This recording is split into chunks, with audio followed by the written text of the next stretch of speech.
Hello friends, स्वागत है आप सबका हमारे यूट्यूब चैनल MM विद्यापीठ में। आज हम लोग देखेंगे क्लास 10th का एक्सरसाइज 12 वृत्त से संबंधित क्षेत्रफल एरिया रिलेटेड टू सर्कल। ठीक है, इसका आज हम लोग इंट्रोडक्शन देखेंगे। चलिए सबसे पहला बात देखते हैं हम लोग वृत्त।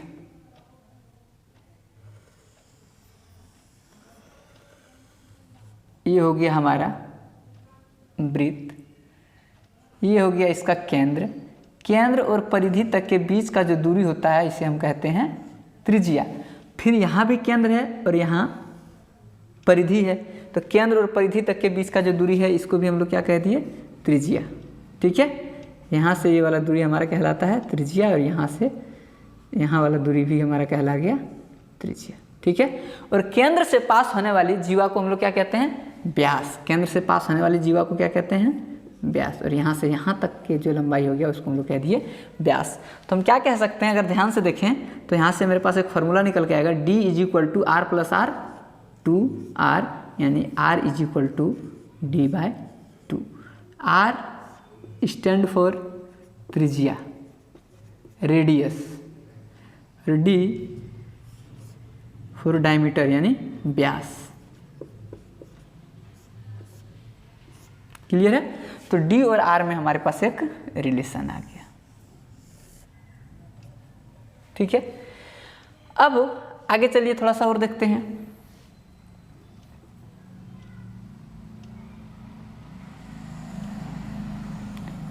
ये हो गया हमारा एक वृत्त और ये हो गया हमारा एक उसका केंद्र, और ये त्रिज्या और ये भी इधर त्रिज्या। ये कुछ एंगल मान लीजिए थीटा।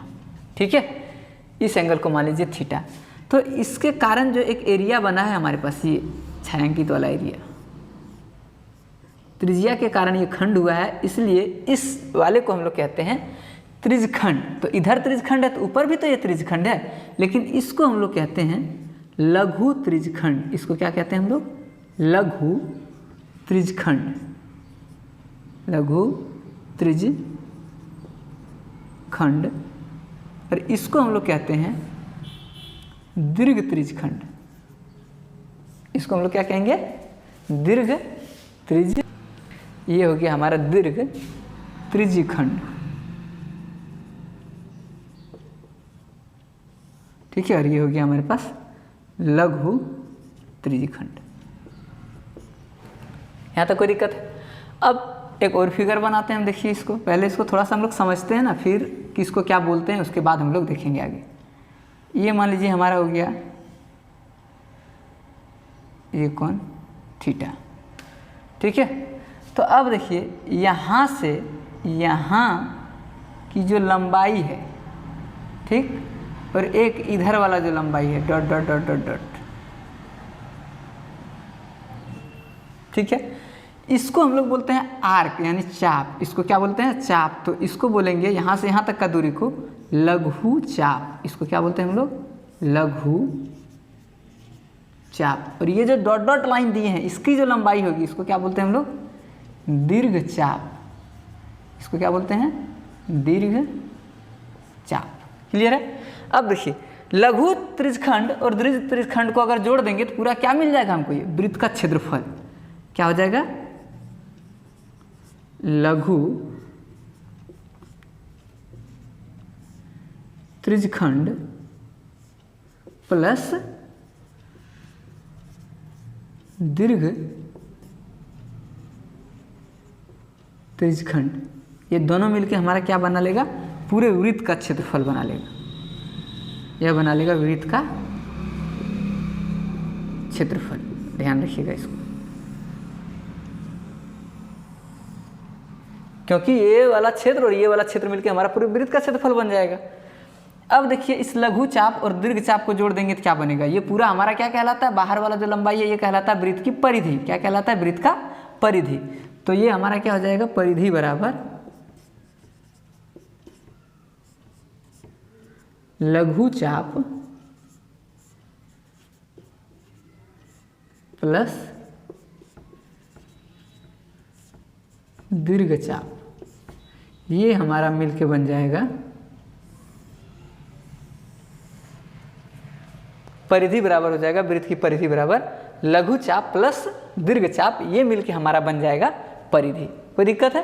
अब थोड़ा सा हम लोग इंट्रोडक्शन देते हैं, वृत्तखंड क्या होता है। इसके बाद एक एक करके हम लोग इन लोग का क्षेत्रफल का पूरा डिटेल चर्चा करेंगे एक एक करके। पहले देखिए अब वृत्तखंड क्या होता है, थोड़ा सा उसको भी देख लेते हैं हम लोग। ये हो गया हमारे पास वृत्त, ये हो गया केंद्र और ये हो गया इसका त्रिज्या। ठीक है, अब इस त्रिज्या जहाँ पे गया था दोनों को एक जीवा से मिला दिए, तो अब ये वाला जो हमारा क्षेत्र बच रहा है इसको हम लोग बोलते हैं, अभी इसको हटा देते हैं हम, इसको रहने दीजिए। तो ये वाला जो क्षेत्र है इसको हम लोग कहते हैं वृत्तखंड। तो वृत्त का खंड लेकिन कैसा है, ये लघु है। चाप के द्वारा जो खंड हो गया ना, इसमें त्रिज्या के कारण त्रिखंड होता है, ये हो गया लघु वृत्तखंड। और ये वाला हमारा कहलाता है दीर्घ वृत्तखंड। ठीक है, अब लघु वृत्तखंड और दीर्घ वृत्तखंड को अगर जोड़ दिया जाए तो फिर से वृत्त का क्षेत्रफल मिलेगा, क्योंकि ये वाला क्षेत्रफल और ये वाला क्षेत्रफल जुड़ जाएगा तो क्या मिल जाएगा हमको, वृत्त का क्षेत्रफल। तो ये भी लिख सकते हैं हम, वृत्त का क्षेत्रफल बराबर लघु वृत्तखंड प्लस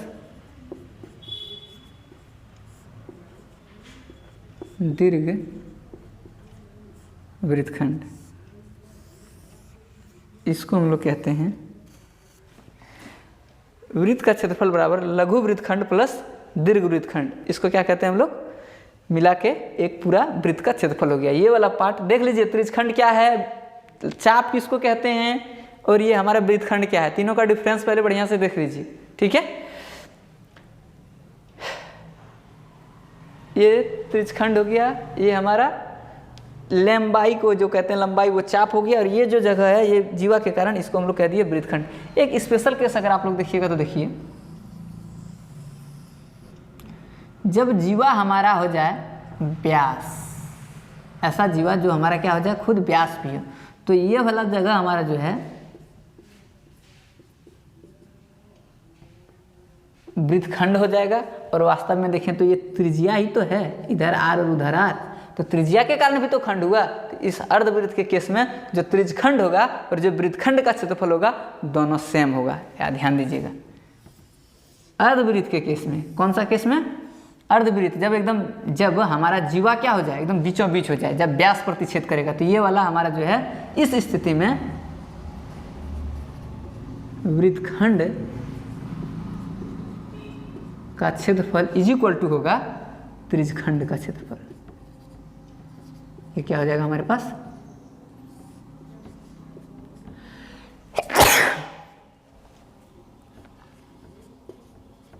त्रिज्यखंड का क्षेत्रफल। क्लियर है, क्योंकि इसको हम लोग वृत्तखंड भी कह सकते हैं और त्रिज्यखंड भी कह सकते हैं। और अर्धवृत्त के केस में जो है ये वृत्तखंड का क्षेत्रफल और त्रिज्यखंड का क्षेत्रफल हमारा क्या हो जाएगा, बराबर हो जाएगा। यहाँ तक किसी को कोई दिक्कत है? ऐसे अगर ये सिंपली वृत्त है, ठीक है, तो त्रिज्या हम लोग किसको कहते हैं, केंद्र से परिधि तक के बीच की दूरी, केंद्र से distance between centre and perimeter, केंद्र से परिधि तक की दूरी। और व्यास क्या है, सबसे लंबी जीवा को व्यास कहते हैं। यानी सभी जीवा व्यास नहीं हो सकती है, लेकिन व्यास एक जीवा है। क्लियर है। अब वृत्त का थोड़ा थोड़ा चीज़ हम लोग देख लेते हैं और जो जानते हैं, वृत्त का परिधि, परिधि को हम लोग सी से निरूपित करते हैं, जिसको हम लोग सरकमफेरेंस भी कहते हैं। तो वृत्त की परिधि बराबर क्या हो जाता है, 2πr। वृत्त की परिधि बराबर क्या होता है, 2πr। और थोड़ा सा अगर ध्यान दीजिएगा तो जो 2r है उसी को d बोलते हैं, तो 2r को d, तो क्या बच गया, सिंपली पाई और 2 और r, ये दोनों को मिला के हम बदले में क्या लिख सकते हैं, d। तो वृत्त की परिधि हो गया 2πr, या फिर परिधि बराबर हो गया क्या हमारे पास, पाई इंटू डी। क्लियर है? तो यहाँ से हम आर डी बराबर क्या लिख सकते हैं, डी को इधर ले आएंगे तो डी बराबर क्या बन जाएगा, परिधि बटे पाई। कोई दिक्कत है? और अगर आपको आर निकालना है तो परिधि बटे 2 पाई हो जाएगा, और अगर आपको आर निकालना है तो आर बराबर क्या हो जाएगा, देखिए तो आर निकालना है तो परिधि बाई 2 पाई, गुना में तो इधर आके 2 पाई, तो आर बराबर हो जाएगा परिधि बटे 2 पाई। यहाँ तक कोई दिक्कत है? चलिए अब थोड़ा सा हम लोग वृत्त का क्षेत्रफल भी देख लेते हैं, क्या होता है वृत्त का क्षेत्रफल, तब हम लोग आगे बढ़ेंगे। वृत्त का क्षेत्रफल क्या होता है? वृत्त का क्षेत्रफल बराबर होता है पाई आर स्क्वायर। वृत्त का क्षेत्रफल होता है पाई आर स्क्वायर, या हम वृत्त का क्षेत्रफल और क्या लिख सकते हैं, पाई आर के जगह रख सकते हैं हम लोग डी बटे 2 का होल स्क्वायर करेंगे, क्योंकि आर स्क्वायर था तो डी बटे 2 का होल स्क्वायर यानी डी स्क्वायर बटे 4। यह भी कह सकते हैं, ये दोनों हमारा किसका फॉर्मूला हो जाएगा, परिधि का, सॉरी क्षेत्रफल का। वृत्त का क्षेत्रफल बराबर पाई आर स्क्वायर, और वृत्त का क्षेत्रफल आर के जगह अगर डी बटे 2 रखेंगे तो डी स्क्वायर बटे 4 हो जाएगा। ये दोनों हमारा क्या हो गया, वृत्त का क्षेत्रफल का, और ये दोनों हो गया हमारा वृत्त का परिधि का। और यहाँ से भी हम लोग आर निकाल सकते हैं। यहाँ आर बराबर क्या हो जाएगा, देखिए तो वृत्त का क्षेत्रफल बटे पाई के ऊपर रूट हो जाएगा। यहाँ से हम लोग ये निकाल सकते हैं। ये था मोटा मोटी सिर्फ किसको हम लोग क्या कहते हैं वो जान पहचान देखिए उसका। अब इसमें हम लोग एक एक करके डिटेल देखेंगे कि वृत्त का परिधि का हम लोग क्षेत्रफल कैसे निकाल पाएंगे, वृत्त का हम लोग क्षेत्रफल निकालना है, त्रिज्यखंड निकालना है, कैसे निकालेंगे एक एक करके हम लोग थोड़ा सा डिटेल में देखते हैं। अब पहले हम लोग थोड़ा सा वलय को समझते हैं। वलय क्या होता है?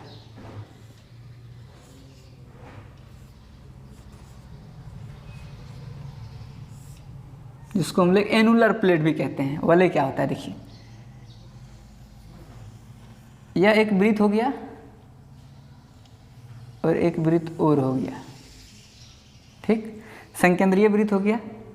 और समझिए इसकी त्रिज्या है छोटी आर और ये बड़े वृत्त की त्रिज्या है हमारे पास बड़ी आर। केंद्र से बड़े वृत्त के लिए बड़ी आर, छोटे वृत्त के लिए छोटी आर, और इसकी चौड़ाई क्या है, मान लीजिए डी।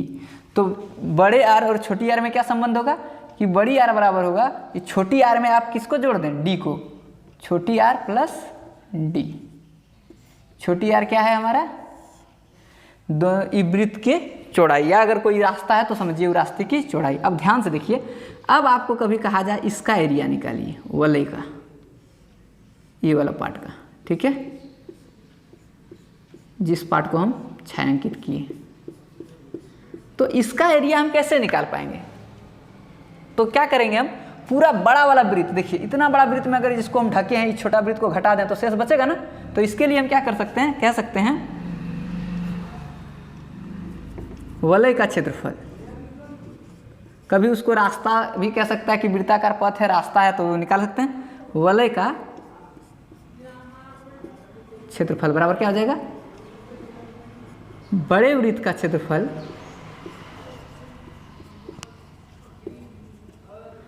माइनस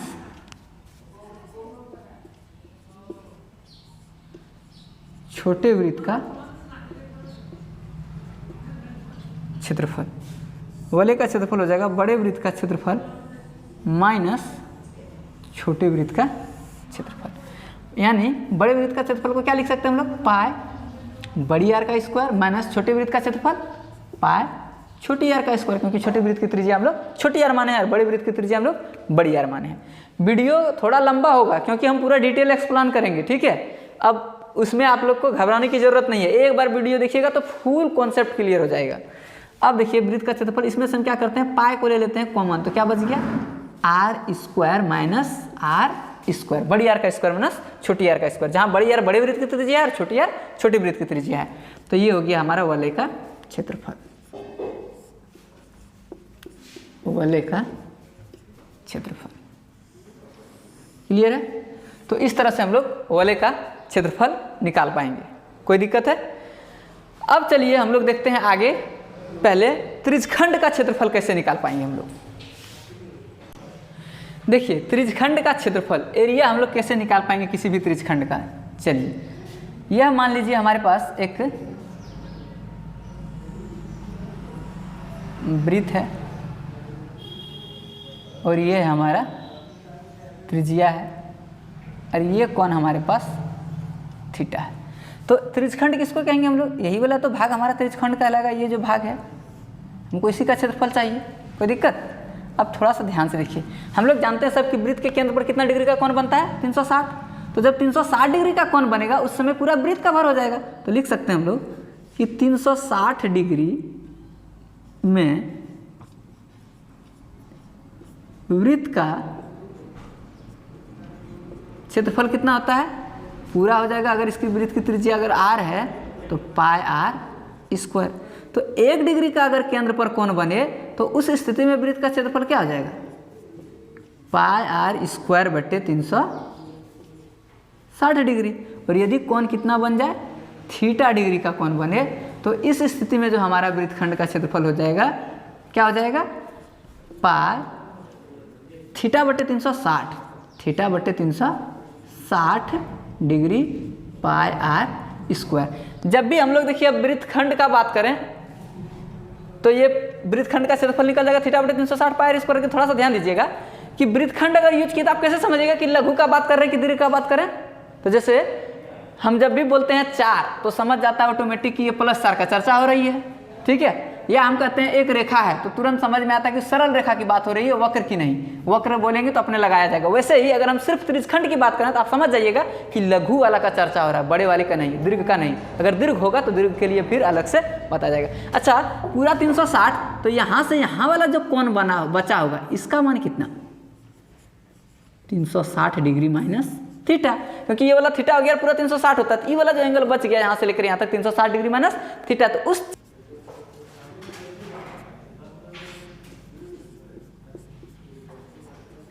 त्रिज्यखंड का क्षेत्रफल बराबर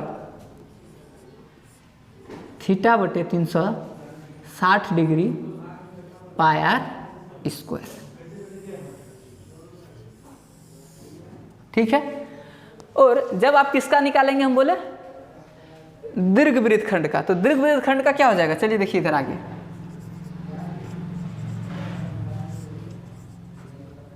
दीर्घ वृत्तखंड नहीं, दीर्घ त्रिज्यखंड, दीर्घ त्रिज्यखंड का क्षेत्रफल। तो क्या हो जाएगा, दीर्घ त्रिज्यखंड का क्षेत्रफल पूरा वृत्त का क्षेत्रफल में अगर लघु वाले को घटा दिया जाए तो बच जाएगा ना दीर्घ वाला। पूरे वृत्त का क्षेत्रफल में लघु वाले को अगर घटा दिया जाए तो बचेगा उधर दीर्घ वाला। तो लिख सकते हैं दीर्घ त्रिज्यखंड का क्षेत्रफल बराबर वृत्त का क्षेत्रफल माइनस लघु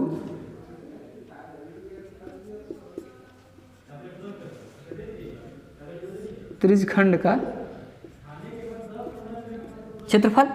अब देखिए तो वृत्त का क्षेत्रफल क्या होता है, पाई r स्क्वायर माइनस लघु त्रिज्यखंड का क्षेत्रफल क्या हुआ, थीटा बटे 360 डिग्री पाई r स्क्वायर। दोनों में से ले लीजिए पाई r स्क्वायर कॉमन, क्या बच गया 1 माइनस थीटा बटे 360 डिग्री।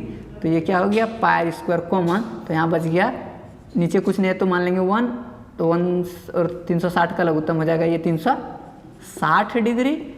तो 1 से गया 360 बराबर में, तो 360 का 360 डिग्री माइनस थीटा, यानी दीर्घ वृत्तखंड का क्षेत्रफल निकल गया, दीर्घ वृत्तखंड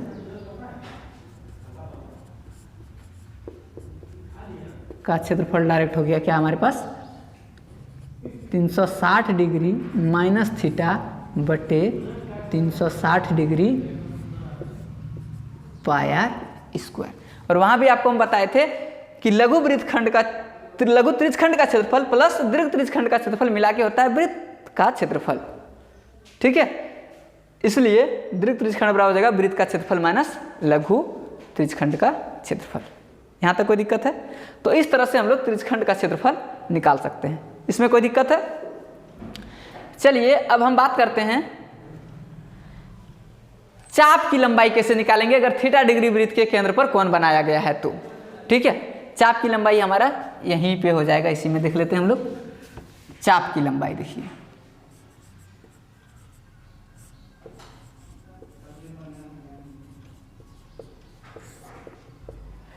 अब ये देखिए ये वृत्त है, केंद्र पे अगर पूरा जब कोण बना 360 डिग्री तो ये पूरे वृत्त का परिधि हो जाएगा।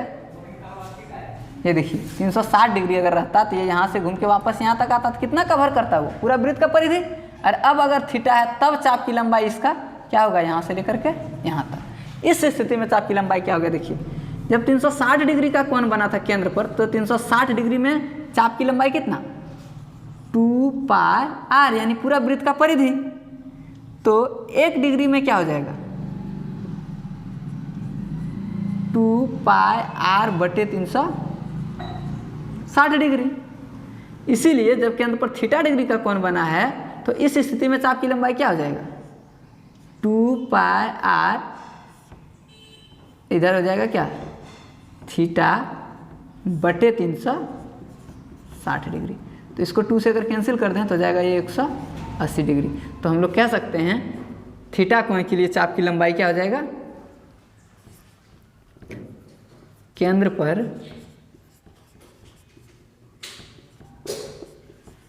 थीटा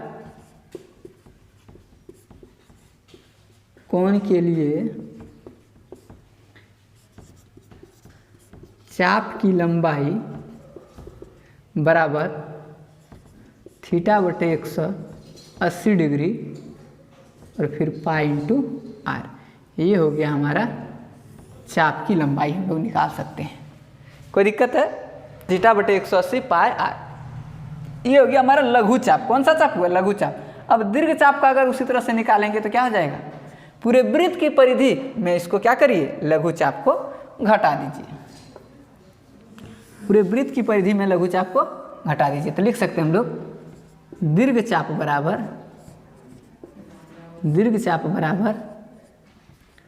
वृत्त की परिधि माइनस लघु चाप। तो दीर्घ चाप बराबर वृत्त की परिधि क्या हो जाएगा, 2 पाई आर माइनस लघु चाप क्या हो गया हमारे पास, थीटा बटे 180 डिग्री पाई इंटू आर। अब देखिए दोनों में से पाई आर ले लेते हैं हम लोग कॉमन, तो यहाँ क्या बच गया, 2 माइनस थीटा बटे 180 डिग्री।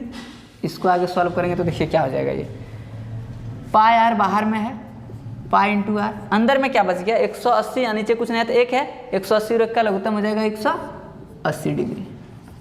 क्लियर है। अब नीचे कुछ नहीं था, 1 से गया 180 बार में, 180 गुना 2 करेंगे तो 360 डिग्री माइनस 180 कट जाएगा तो यहाँ क्या हो जाएगा, थीटा। ठीक है, ये हो जाएगा 360 डिग्री माइनस थीटा, यानी दीर्घ चाप बराबर क्या हो गया, डायरेक्ट 360 डिग्री माइनस थीटा बटे 180 डिग्री इंटू पाई आर। इससे हम लोग निकाल सकते हैं किसी वृत्त का दीर्घ चाप। अब हम लोग देखते हैं कि वृत्तखंड का क्षेत्रफल कैसे निकालें। इसका सबसे इंपॉर्टेंट पार्ट, वृत्तखंड का हम लोग क्षेत्रफल कैसे निकाल पाएंगे। पहले अब हम लोग उसको समझने का थोड़ा कोशिश करते हैं। वृत्तखंड का क्षेत्रफल देखिए, अब ये हो गया हमारे पास एक वृत्त और ये पार्ट कहला गया वृत्तखंड। आपको इसका क्षेत्रफल निकालना है। अब इसका क्षेत्रफल कैसे निकाल लिया जाएगा, इसी तरह से इसमें तो कुछ आइडिया नहीं लग रहा है, तो करते क्या है, ये हमारा यहाँ पर केंद्र है मान लीजिए, और इसको हम त्रिज्या ही होगा मिला देते हैं। अब बताइए अगर इस पूरे वृत्तखंड और ये जो त्रिज्या मिला है तो इसकी लंबाई हमारे पास r है मान लीजिए, और इसका भी लेंथ हमारे पास क्या है, r है, और ये कोण हमारे पास थीटा डिग्री है। किसी को कोई समस्या। अब थोड़ा सा आप लोग देखिए ध्यान से, हम लिख सकते हैं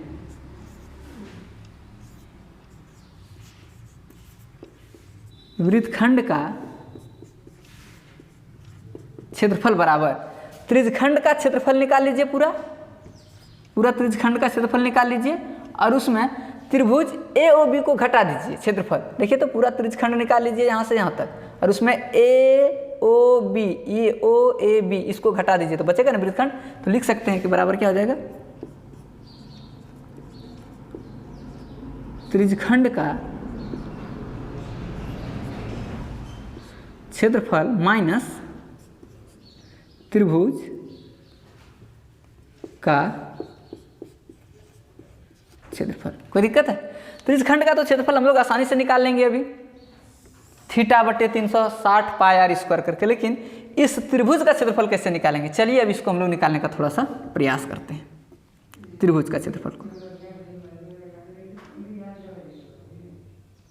यहां से एक लंब खींचते हैं हम लोग इस रेखा पर,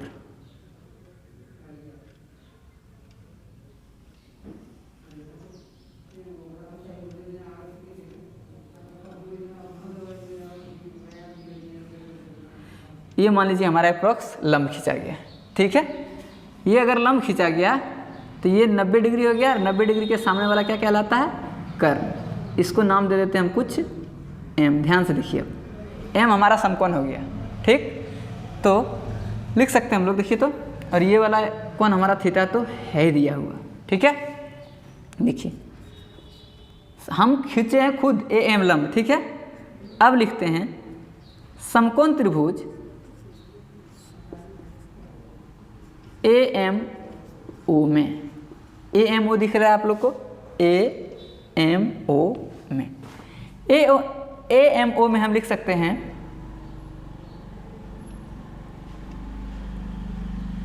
ये थीटा है, थीटा के सामने वाला जो भुजा होता है, थीटा के जस्ट सामने वाला जो भुजा होता है इसको हम लोग क्या कहते हैं, लंब।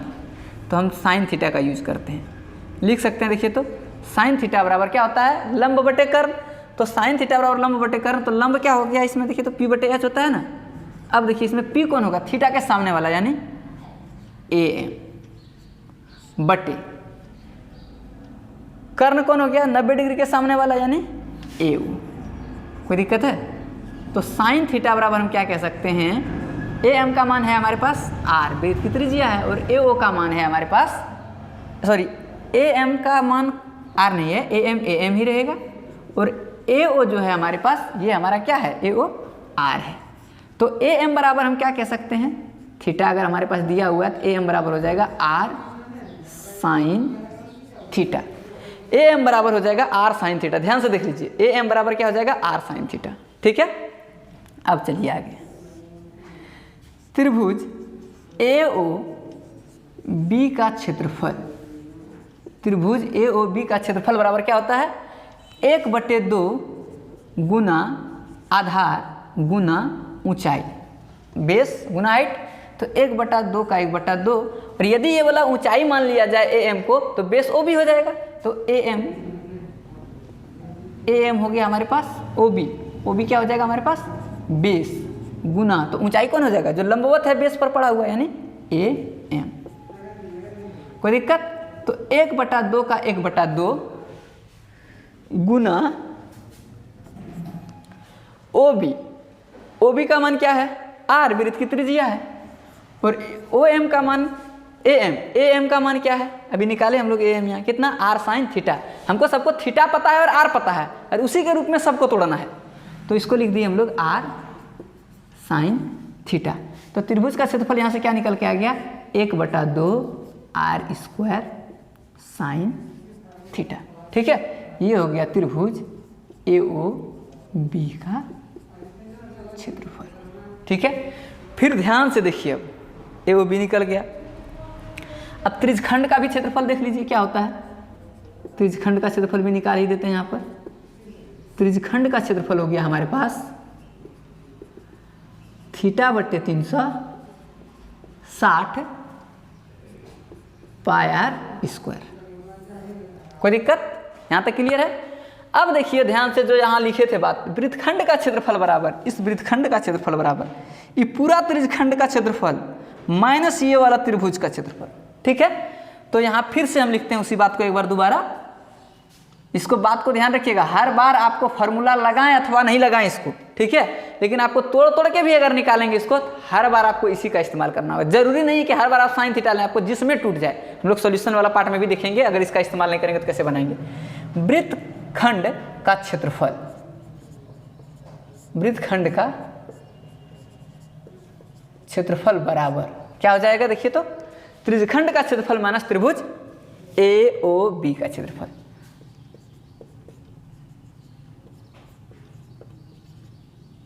त्रिज्यखंड का क्षेत्रफल माइनस त्रिभुज AOB का क्षेत्रफल, यानी वृत्तखंड का क्षेत्रफल क्या हो गया,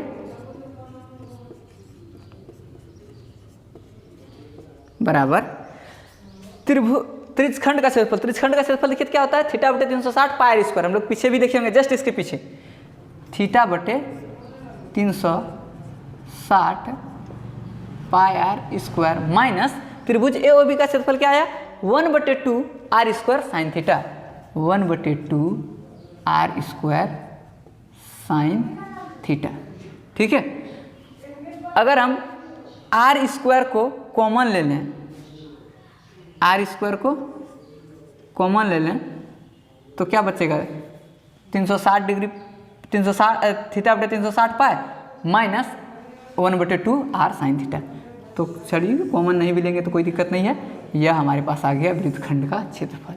अगर थीटा का मान पता है तो थीटा हम लोग साइन थीटा का मान निकालेंगे। लेकिन जब कभी थीटा का मान ज़्यादा हो जाए, किससे, जहाँ तक हम लोग पढ़े हैं 90 डिग्री तक ही हम लोग जनरली पढ़ते हैं, ऐसे थीटा का मान 120 भी होता है, थीटा का मान 150 भी होता है, तो आपको जो निकालने दिया जाएगा उस केस में आप या तो थीटा का मान डायरेक्ट यूज कर सकते हैं, और या नहीं तो फिर आप क्या कर सकते हैं, इसको तोड़ तोड़ के हम लोग जब सॉल्यूशन देखेंगे कि दूसरे तरीके से भी इसको हम लोग बना सकते हैं। ऐसे चीज़ ध्यान रखिएगा, साइन 120 डिग्री का मान, इसी का ज़रूरत पड़ेगा आपको, बराबर होता है साइन 60 के, और ये इक्वल होता है √3/2 के।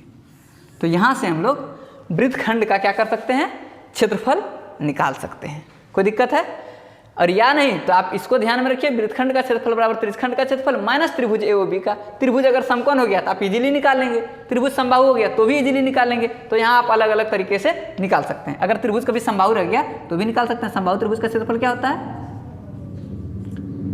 समबाहु त्रिभुज का क्षेत्रफल होता है हमारे पास √3/4 भुजा स्क्वायर। और समकोण त्रिभुज का क्षेत्रफल क्या होता है,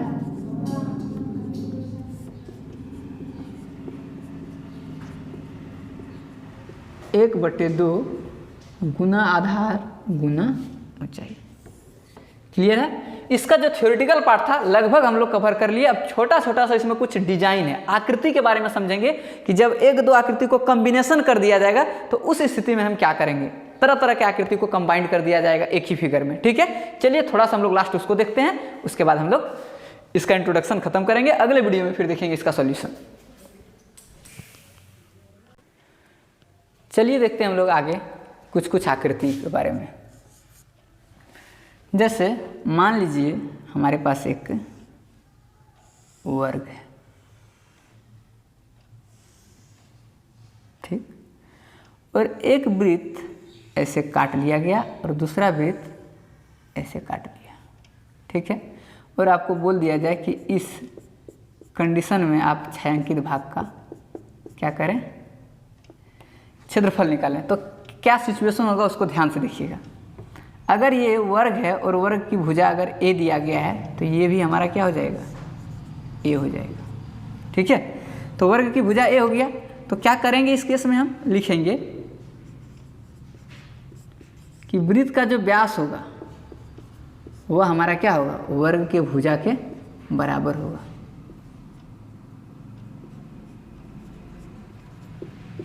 यानी वृत्त का व्यास d मान लेते हैं तो वर्ग की भुजा क्या था, a, तो r निकालेंगे अगर तो r बराबर क्या हो जाएगा, a/2। तो इस तरह से हम लोग r इसका निकाल लिए। अब रही बात किसका, छायांकित भाग का क्षेत्रफल। तो क्या करेंगे, देखिए छायांकित भाग का क्षेत्रफल कैसे निकालेंगे। इसके लिए लिखेंगे छायांकित भाग का क्षेत्रफल बराबर पूरा वर्ग का क्षेत्रफल, वर्ग का क्षेत्रफल में माइनस करना होगा किसको, इस दोनों अर्धवृत्त के क्षेत्रफल को। तो लिख देंगे 2 गुना अर्धवृत्त का क्षेत्रफल, अर्धवृत्त का क्षेत्रफल। ठीक है, अब देखिए तो वर्ग का क्षेत्रफल क्या हो गया, वर्ग का क्षेत्रफल हो गया भुजा स्क्वायर माइनस 2 अर्धवृत्त का क्षेत्रफल क्या होगा पाई आर स्क्वायर बटे 2, तो ये 2 कैंसिल। अब देखिए भुजा का मान क्या दिया हुआ था a, तो ये हो गया a स्क्वायर माइनस पाई का पाई, और r का मान कितना दिया हुआ है a के टर्म में a/2 का होल स्क्वायर, तो ये हो जाएगा a/2 का होल स्क्वायर, तो ये हो गया a square minus pi a square by 4। ठीक है, तो इस तरह से हम लोग क्या किए वृत्त का क्षेत्रफल निकालेंगे, और क्षेत्रफल है तो यहाँ जो भी आएगा इसको लिखेंगे वर्ग इकाई। ठीक है, अब चलिए एक नया डिजाइन हम लोग देखते हैं कि अगर डिजाइन हमारा क्या हो, इस तरह से हो, यह एक हमारा वर्ग है समझिए, और इस वर्ग के दोनों साइड इस बार अर्धवृत्त बाहर से लगा हुआ है, ऐसा कुछ डिजाइन बना दिया। अब आपको इस पूरे आकृति का क्षेत्रफल पूछ लिया जाए, इस पूरे आकृति का आपको क्या पूछ लिया जाए, क्षेत्रफल पूछ लिया जाए। तो ये तो अंदर वाला हम लोग का निकल ही गया, पूरे आकृति का क्षेत्रफल अगर आपको पूछ लिया जाए, और मान लीजिए ऐसे कुछ डिजाइन बना दिया गया, इधर भी है इधर भी ऐसे, और इसका पूरे आकृति का क्षेत्रफल पूछे, तो अगर ये हमारा क्या है ए है, तो हम लोग क्या निकाल लेंगे यहाँ से कि वृत्त का जो व्यास होगा, वृत्त का व्यास ये फिर से बराबर हो जाएगा किसके, वर्ग के भुजा का, वर्ग का भुजा। वृत्त का व्यास d है, तो वर्ग का भुजा क्या है a है, तो त्रिज्या क्या हो जाएगा a/2। ठीक है, अब इस हमको पूरे का डिजाइन का क्षेत्रफल पूछ रहा है। ठीक है, पूरे डिजाइन का क्षेत्रफल तो क्या हो जाएगा, डिजाइन का क्षेत्रफल बराबर हो जाएगा हमारे पास क्या, वर्ग का क्षेत्रफल, वर्ग का क्षेत्रफल प्लस 4 अर्धवृत्त है, तो 4 गुना अर्धवृत्त का क्षेत्रफल, 4 गुना अर्धवृत्त का क्षेत्रफल। ठीक है, अब हम इसका इधर फॉर्मूला इस तरह से बना के नहीं दिखाएंगे, आप समझ गए होंगे, आप इसका यूज करके आप अब आगे बना सकते हैं। चलिए हम कुछ और एग्जाम्पल देखते हैं।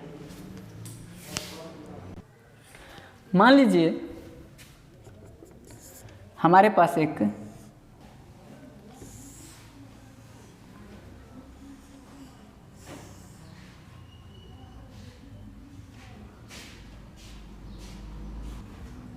और ये हमारे पास इस तरह से कुछ डिजाइन दिया हुआ है। ठीक है, अप्रोक्स मान लीजिए सर्किल ही है, और आपको पूछा गया है इसका इस वाले भाग का क्षेत्रफल। ठीक है, तो यह देखिए, और चारों सर्किल आपको दिया है कि चारों जो चतुर्थांश टाइप का है वो हमारा बराबर है। तो यहाँ पर छायांकित भाग का क्षेत्रफल पूछेगा तो क्या हो जाएगा,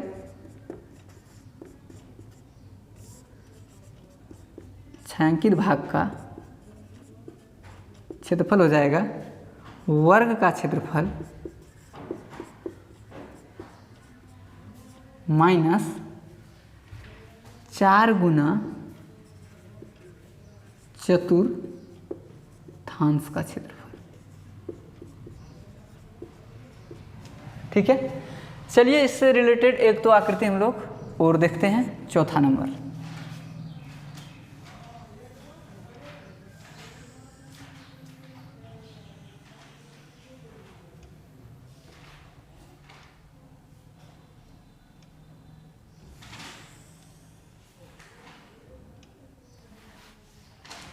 ठीक है, यह एक आपको दे दिया गया अर्धवृत्त। ठीक है, और यह आपके पास है एक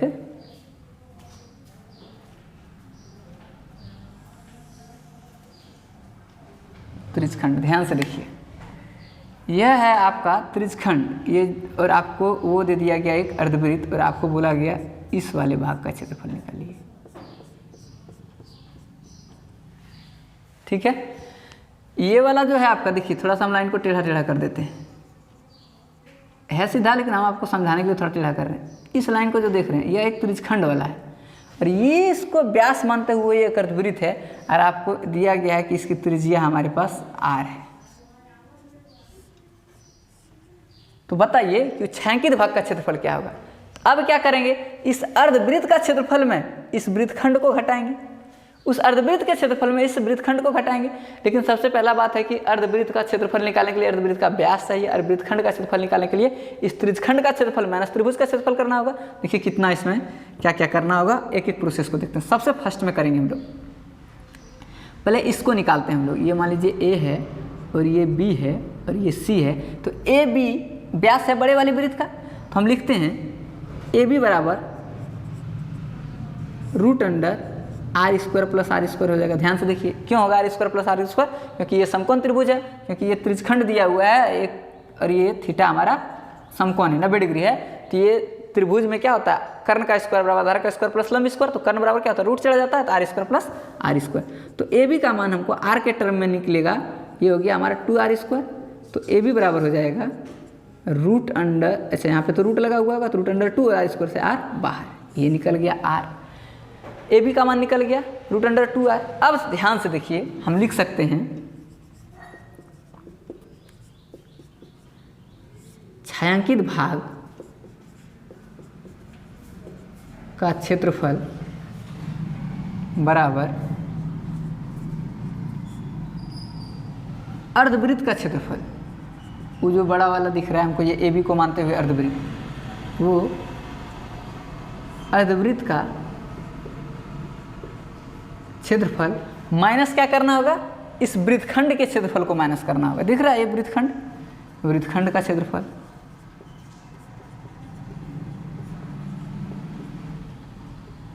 ठीक। अब ध्यान से देखिए, अर्धवृत्त का क्षेत्रफल तो हम लोग निकाल सकते हैं सिंपली तुरंत। अब लेकिन वृत्तखंड का क्षेत्रफल कैसे निकालेंगे, तो इसके लिए हम क्या करते हैं, अर्धवृत्त का क्षेत्रफल माइनस वृत्तखंड का क्षेत्रफल कैसे निकालते थे कि त्रिज्यखंड का क्षेत्रफल निकाल लीजिए, उसमें त्रिभुज का क्षेत्रफल को घटा दीजिए। तो इसके लिए लिखना होगा हमको त्रिज्यखंड का क्षेत्रफल माइनस इस वाले त्रिभुज का क्षेत्रफल एबीसी का, त्रिभुज का क्षेत्रफल। हम एक ही लाइन में पूरे को एडजस्ट कर दिए समझाने के लिए। अब देखिए अर्धवृत्त का क्षेत्रफल क्या होता है, पूरे वृत्त का होता है पाई आर स्क्वायर बटे 2 माइनस, लेकिन इस वृत्त का त्रिज्या को क्या मान लीजिए, ए बी है, ये तो पूरा व्यास है, तो अगर त्रिज्या का बात करें तो ये अगर कहीं केंद्र होगा तो इसका त्रिज्या आधा हो जाएगा ना। तो बड़े वाले वृत्त के लिए जो बड़ा जैसा वृत्त दिख रहा है उसको अगर हम लोग क्या मान लें, इसका छोटा वाला ये त्रिज्या अगर हम लोग मान लें इसको बड़ी आर, तो बड़ी आर बराबर क्या हो जाएगा ए बी बटे 2, क्योंकि ए बी तो उसका व्यास है। तो ए बी का मान कितना है रूट अंडर 2r बटे 2, तो ये हो जाएगा हमारा पाई बड़ी आर का स्क्वायर बटे 2 माइनस त्रिज्यखंड का क्षेत्रफल। त्रिज्यखंड का क्षेत्रफल क्या होता है थीटा बटे 360 पाई आर स्क्वायर हो जाएगा, क्योंकि ये वाला जो है 90 डिग्री भी दिया है, तो इसके लिए हम लोग थीटा की जगह 1/4 भी कर सकते हैं, क्योंकि ये थीटा 90 डिग्री ही मानना होगा ना, तो 90 बटे 360 कर सकते हैं। और पाई छोटे वाले वृत्त का त्रिज्या आर था, तो आर स्क्वायर माइनस त्रिभुज का क्षेत्रफल, त्रिभुज ये समकोण है तो 1/2 गुना आधार गुना होना चाहिए, तो 1/2 गुना आधार भी आर है और ऊंचाई भी आर है, आधार भी आर और ऊंचाई भी आर। ये क्या हो जाएगा पाई बड़ी आर का मान है रूट अंडर 2r बटे 2 का होल स्क्वायर, और नीचे एगो और 2 है पहले से लगा हुआ है ई वाला 2, माइनस ये कट जाएगा तो हो जाएगा 1/4 pi r square minus 1/2r square. ठीक है, अब देखिए ये क्या हो जाएगा होल स्क्वायर होने के बाद पाई, इसका होल स्क्वायर करेंगे तो 2r स्क्वायर बटे ई वाला 2 का 2 और नीचे इस 2 का होल स्क्वायर को 4 minus 1/2 pi r square minus 1/2 r square, नहीं माइनस माइनस क्या हो जाएगा ये प्लस 1/2 आर स्क्वायर। ठीक है, चलिए इसको थोड़ा सा इधर करके समझते हैं अब क्या हो जाएगा ये 2 और ये 2 कैंसिल, तो क्या बच गया pi r square by 4 minus 1/2 pi r square plus half r square. अब पूरे ये दोनों को माइनस करते हैं तो क्या हो जाएगा, इसको देखिए तो 4 से गया एक बार में तो ये बच गया पाई आर स्क्वायर माइनस 2 से गया 2 बार में तो माइनस 2 पाई आर स्क्वायर और बगल में प्लस हाफ आर स्क्वायर। तो ये कटेगा तो क्या हो जाएगा माइनस पाई आर स्क्वायर बटे 4 और प्लस हाफ आर स्क्वायर। तो ये क्या हो जाएगा हाफ आर स्क्वायर ले लीजिए कॉमन, तो यहाँ पे क्या बच गया 1 और इसके बाद माइनस हाफ लिया कॉमन तो क्या बच गया पाई बटे 2। ये हो जाएगा इसका आंसर। इस तरह का डिजाइन आएगा तो उसका हम लोग कैलकुलेशन ऐसे ही करेंगे। हम जैसे कुछ जनरल कैलकुलेशन करके दिखाए, इसमें किसी का मान नहीं लिए, वहाँ आपको मान दिया रहेगा कि 5, 6, 7, 8 कुछ ना कुछ दिया रहेगा। ठीक है, तो आप लोग इस वीडियो को पूरा ध्यान से एकदम देखेंगे शुरू से लेकर के लास्ट तक बिना स्किप किए हुए, एक एक पॉइंट तब डिटेल में समझ में आएगा। ठीक है, इसमें हम लोग फुल इंट्रोडक्शन देख लिए हैं वृत्त के संबंधित क्षेत्रफल का। ठीक है, मिलते हैं आप लोग से नेक्स्ट वीडियो में। Thank you.